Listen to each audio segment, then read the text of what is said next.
ஒரு எம்ஜிஆர் அவர்கள் இன்னைக்கு வரைக்கும் பேசுகிறோன்னா அவர் மாதிரி பாசமாவோ பண்பாக பேசி நான் யாரையும் பார்த்ததே இல்லை. ஸோ அந்த மாதிரி பேசுகிறார். அதுக்கப்புறம் கேப்டன் ஹீரோ ரொம்ப அற்புதமாக இருந்தார். நான் ஒரு டான்ஸ் ஆடமும் பார்த்தேன். காதல் இளவரசன் கமலஹாசன் மாதிரி தெரிஞ்சார். இப்போ தான் விஜய் மாதிரி நடிச்சிக்கிட்டு இருக்காரு.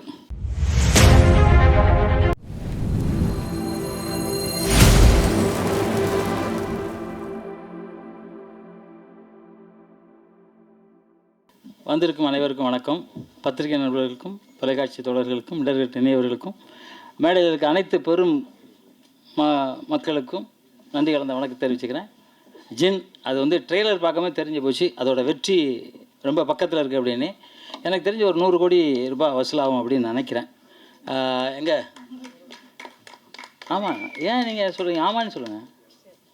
ஆமாம், அதுதான் உண்மை. இன்றைக்கி ஏன்னா அந்தளவு எனக்கு பிடிச்சிருக்கு படம். எனக்கு பிடிச்சிருக்கு. நான் ஒரு 10 வாட்டி பார்ப்பேன் படத்தை. அந்த மாதிரி எனக்கு பிடிச்சது எல்லாருக்கும் பிடிக்கும். ஏன்னா நான் குழந்தை இல்லையா, ஆனால் எல்லாருக்கும் பிடிக்கும்னு நினைக்கிறேன். வேந்தன் சார் அவர் ஒரு தயாரிப்பாளர், இயக்குனர். எங்கள் அக்கா ராஜேஸ்வரி அவர்கள் அவங்களும் தயாரிப்பாளர், இயக்கலை. ஆனால் அவரை இயக்கிட்டு இருக்கீங்க. இயக்குனர் தான், அவரை இயக்கிட்டு இருக்காங்க. இப்போ இவங்க 2 பேருக்கும் பாருங்கள் 2 சிங்க குட்டிகள், 2 சிங்கம் பிறந்திருக்கு. ஒருத்தர் நீதித்துறையில் போய் கலக்கிட்டு இருக்காரு. இன்னொருத்தர் யார் என்னன்னே தெரியாமல் பார்த்தா திடீர்னு டிஆர் பாலா அப்படின்னு நிற்கிறாரு. இந்த பக்கம் டிஆர், இந்த பக்கம் பாலா. அதை மாதிரி ஒரு டைரக்டரு உண்மையில் கைத்தட்டலாம், எல்லாம் மனசார கைத்தட்டலாம். அவருக்கு நிச்சயமாக நீங்கள் பெரிய ஆளாக வருவீங்க தம்பி. நான் ஒரு 2000 படம் பண்ணியிருக்கேன். எல்லா டைரக்டர் ஹிந்திலேருந்து, கன்னடத்துலேருந்து, மலையாளத்துலேருந்து, ஆங்கிலம் கொண்டு ரஷ்யன் மொழி எல்லாம் பண்ணியிருக்கேன். நல்லா பண்ணியிருக்கீங்க. வாழ்த்துக்கள் உங்களுக்கு. ரொம்ப சந்தோஷமாக உங்கள் வெற்றியை தொடர்ந்து இருங்க. எப்பவுமே எல்லாரும் சொன்ன மாதிரி அம்மா அப்பா மதிங்க. உலகத்தில் அம்மா அப்பா தான் தெய்வம். அந்த அம்மா அப்பா என்னென்னைக்கு மதிக்கிறீங்களோ நீங்கள் தோல்விங்கிறது உங்களுக்கு கிடைக்கவே கிடைக்காது. ஏன்னா இங்கே நீதித்துறையை சேர்ந்த மாண்புமிகு ஐயா அவர்கள் வந்திருக்காங்க, காவல்துறையை சேர்ந்த ஐயா வந்திருக்காங்க, கேஆர் சார் வந்திருக்காங்க. ஹீரோ ரொம்ப அற்புதமாக இருந்தார். நான் ஒரு டான்ஸ் ஆடமும் பார்த்தேன். காதல் இளவரசன் கமலஹாசன் மாதிரி தெரிஞ்சார். கொஞ்ச நேரம் கழித்து பார்த்தா விஜய் மாதிரி நடிச்சிக்கிட்டு இருக்காரு. ஆக இவர்கிட்ட எல்லாமே இருக்குது. ஏன்னா நிச்சயமாக ஒரு பெரிய ஸ்டார் ஆகிறதுக்கான அந்த சிரிப்பு அழகு இருக்கு இல்லையா. ஆர்கே செல்வம்னு சொன்ன மாதிரி சிரிப்பு அவர்கிட்ட ரொம்ப அற்புதமாக இருக்குது. அதை விட எல்லாருக்கிட்டையும் பண்பாக பாசமாக பழகிற இது இருக்குது. ஏன்னா புரட்சித் தலைவர் எம்ஜிஆர் அவர்கள் இன்றைக்கு வரைக்கும் பேசுகிறோன்னா அவர் மாதிரி பாசமாவோ பண்பாக பேசி நான் யாரையும் பார்த்ததே இல்லை. ஸோ அந்த மாதிரி பேசுகிறார். அதுக்கப்புறம் கேப்டன் அந்த அளவு நீங்கள் வரணும் அப்படின்னு நான் நினைக்கிறேன். அதே மாதிரி ஹீரோயின் அவர்களும் ரொம்ப அழகாக அற்புதமாக நடிச்சிருக்காங்க. ஆனால் செல்வமணி சார் லவ் பண்ணிட்டு செல்வமணி சார் சொல்லிட்டே போயிட்டார். இந்த மாதிரி குட்டி அம்மாவை எனக்கு ரொம்ப பிடிக்குது அப்படின்னு சொல்லிட்டு போயிட்டார். அது மாதிரி எங்கள் அக்கா என்ன அக்கா ஓகே தங்கச்சி. ஏன்னா எனக்கு 73 வயசு, எனக்கு அக்கான்னு அவங்களுக்கு 75 வயசு ஆகிடும். அதில் அவங்களும் மிக பிரமாதமான ஆக்டர்ஸு. மியூசிக் டைரக்டர் அவர்கள் 2 பேருமே உண்மையிலே சூப்பர் சார். அதாவது சாதனை பண்ணிவிட்டு சைலண்டாக உட்காந்துருக்கீங்க, அதுதான் பெரிய விஷயம். பார்த்தா மகாவிஷ்ணு சார் அவர் இங்கேருந்து கிட்டத்தட்ட ஒரு 800 கிலோமீட்டருக்கு அங்கேருந்து இந்த விழாவில் கலந்துக்கிறக்காக வந்திருக்காரு. உண்மையிலே சார் ரொம்ப கிரேட் சார். நீங்கள் உங்களை தமிழ்நாடு மட்டும் இல்லாமல் உலகம் முழுவதும் உங்களை ரசிக்கிறாங்க. நானும் ஒரு ரசிகன் உங்களை பார்க்குறதில்ல. ஆன்மீகத்தை பற்றி மிக அற்புதமாக சொல்கிறீங்க. நீங்கள் உங்கள்கிட்ட கற்றுக்கிட்டவங்க நிறைய பேர். அந்த அக்கா கூட சொன்னாங்க, நீங்கள் சொன்னீங்க அது எனக்கு பலிச்சிச்சு அப்படின்னாங்க. உங்கள்கிட்ட அந்த சக்தி இருக்குது. சக்தி இல்லைன்னா அது நான் உங்களை சின்ன பிள்ளையிலேருந்து பார்த்துக்கிட்டு இருக்கேன். நான் சின்ன பிள்ளையிலேருந்து இருந்தாலும் ரொம்ப அற்புதமாக இருக்குது. ரொம்ப வாழ்த்துக்கள் சார். அது மாதிரி இணை தயாரிப்பாளர்கள் எங்கள் அன்பு சகோதரர் சன்மாஸ்டர் ரொம்ப அற்புதமாக ஃபைட் பண்ணியிருக்காரு. வாழ்த்துக்கள் தம்பி உங்களுக்கும். நடனம் ரொம்ப அழகாக பண்ணியிருக்காங்க. கேமரா அற்புதமாக இருந்துச்சு. இசை ரொம்ப அற்புதம். எடிட்டிங் அற்புதம்.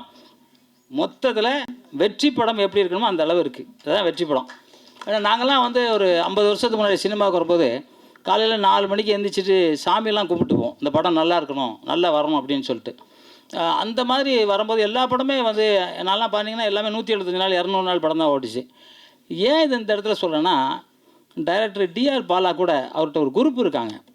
அவங்க அண்ணனா, தம்பியா, வேலை ஆட்களா, அசோசியேட் டைரக்டர், அசிஸ்டன்ட் டைரக்டரா எதுவுமே இல்லாமல் அத்தனைக்கும் தாயாக நின்று வேலை செஞ்சிட்ருக்காங்க. அந்த அத்தனை பேருக்கும் ஒரு கைத்தறல்.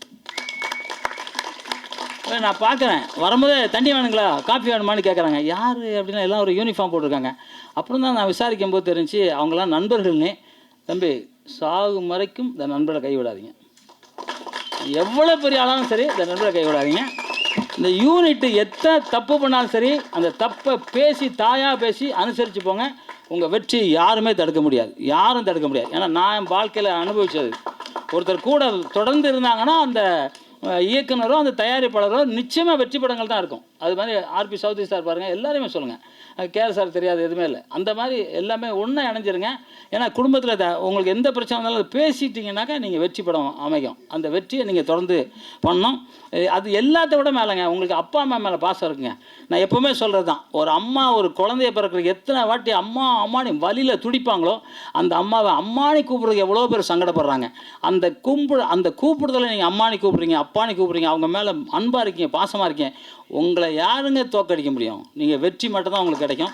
வெற்றி கிடச்சிக்கிட்டே இருக்கணும். நான் மனமாற ஆண்டவனை வேண்டிக்கிறேன். எங்கே வேந்தன் சார், சூப்பர் சார், அற்புதமான தயாரிப்பு, கம்ப்யூட்டர் தயாரிப்பு மாதிரி ரொம்ப அற்புதமாக தயாரித்து வச்சுருங்க 2 சிங்கங்களை. 2 பேருக்கும் வாழ்த்து சொல்லி, ஏன்னா ரொம்ப லேட் ஆகிடுச்சுன்னு நான் நினைக்கிறேன். எப்போவுமே நான் சொல்கிற மாதிரி தான், உலகத்திலே வந்து இந்தியானா பிறக்கிறதுக்கு ரொம்ப கொடுத்து வச்சுருக்கணும். ஏன்னா இந்தியானா இருக்கிறவன் தான் அவன் வந்து ரொம்ப சித்தர், அது மாதிரி எல்லா விஷயமும் தெரியும். அதாவது தமிழ்நாட்டில் இருக்கிறது வந்து தமிழனாக பிறக்கிறது ரொம்ப ரொம்ப ஆச்சரியமான விஷயம். இங்கே வந்து போகர்லேருந்து அத்தனை சித்தர் பெருமான்களும் இங்கே இருக்கிறாங்க. அவங்கக்கிட்ட இருந்து கற்றுக்கிட்ட மருத்துவம் உலகம் அங்கே இருக்குது. இதை இப்போ கொரோனா திருப்பி வந்துக்கிட்டு இருக்குங்கிறாங்க. சித்த மருத்துவத்தை நீங்கள் ஃபாலோ பண்ணுங்கள். ஏன்னா நிறைய பேருக்கு இன்றைக்கி 60 பேருக்கு சென்னையில் மட்டும் கொரோனா இருக்குதுன்னு சொல்கிறாங்க. அதனால் வராது, யாருக்கும் வராது, அதை நம்பாதீங்க முதல்ல. அதாவது கொரோனா அப்படின்னால பயந்துடுவாங்க, அதெல்லாம் இல்லை. அதுக்காக நம்ம கபசுர குடிநீர், நிலவேம்பு, பப்பாளி இலை சாறு இந்த மாதிரி சாப்பிட்டிங்கன்னா கொரோனா வராது. இதுதான் உண்மையான விஷயம். நான் கிட்டத்தட்ட 3000 பேரை சரி பண்ண வெறும் பப்பாளி சாறில் மட்டுமே. பப்பாளி சாறில் தேன் கலந்து சாப்பிடணும், அவ்வளோதான். இது வந்து ஒரு பெரிய நம்ம சித்தர்கள் எழுதி வச்சுட்டு போனது. அதை படித்து சொல்கிறேன். நான் ஒன்றும் வாத்தியார் இல்லை, டாக்டர் இல்லை. நம்ம மகாவிஷ்ணு சார் நிறையா சொல்லுவார், இது சம்மந்தமாக நிறையா சொல்லுவார். ஆனால் அவர் ஏதோ காரணம் பேசலை. அந்த தமிழராக பிறந்தது அவரையும் அந்த மாதிரி நான் மகாவிஷ்ணாவே நினைக்கிறேன். ஏன்னா அந்த அளவுக்கு அவருக்கு வந்து அவர் அறிவு, அவ்வளோ நிறைய விஷயங்கள் சொல்கிறாரு. ஆனால் உங்களை பற்றி வேறு ஒரு இடத்துல நல்லா பேசணும்னு நினைக்கிறேன். இந்த இடம் அந்த இது இல்லை. அந்த தமிழனாக பிறந்ததுக்கு சந்தோஷப்படுறேன் சார். தமிழ் வாழ்க, தமிழ் வெல்க, தமிழன் வென்றே தீர்வான். நன்றி, ஜெய்ஹிந்த்.